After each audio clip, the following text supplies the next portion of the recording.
பச்சை பயிர் வச்சு சோயா உருண்டை பார்க்கலாமா? இப்போ நேற்று நைட்டு ஊற வச்ச பச்சை பயிரை வேக வைக்கிறதுக்காக வேறு பாத்திரத்தில் மாற்றிக்கலாம்.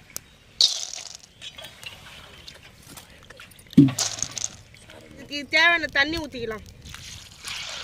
சால்ட்டு போட்டுக்கலாம்.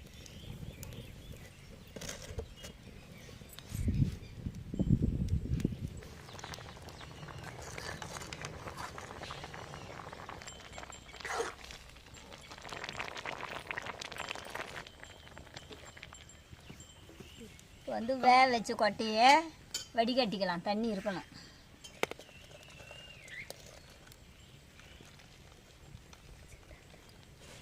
சூடு ஆறணும். ஆறினா தான் பிடிக்கிறதுக்கு நல்லாயிருக்கும். வேக வச்சு எடுத்து வடிகட்டணும்ல, அது ஆறாங்காட்டி இது சீவிக்கலாம்.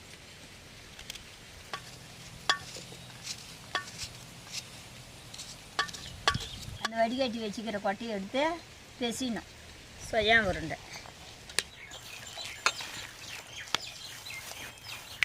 வெல்லத்தை போட்டுக்கலாம்.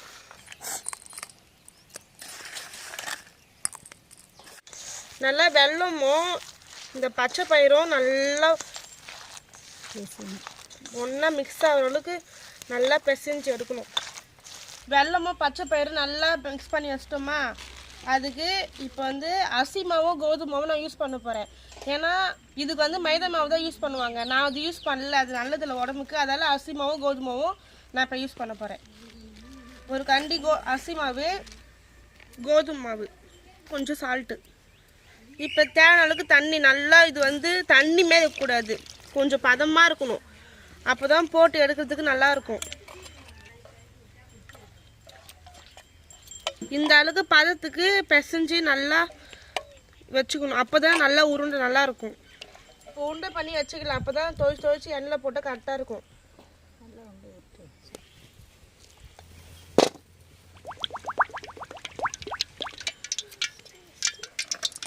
சொல்லுமா போடு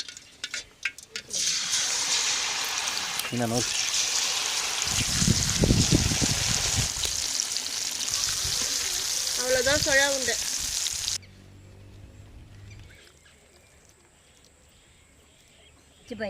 பச்சை பயிறு ஊற வச்சு வேக வச்சு பிசைந்து கையிலே பிசைந்து வெல்லமும் பச்சை பயிரும் ரெண்டுத்தையும் போட்டு நல்லா பிசைந்து கோதுமை மாவில் நினச்சி எண்ணெயில் போட்டு எடுத்தால் சோயா உருண்டை ரெடி ஆயிடுச்சு.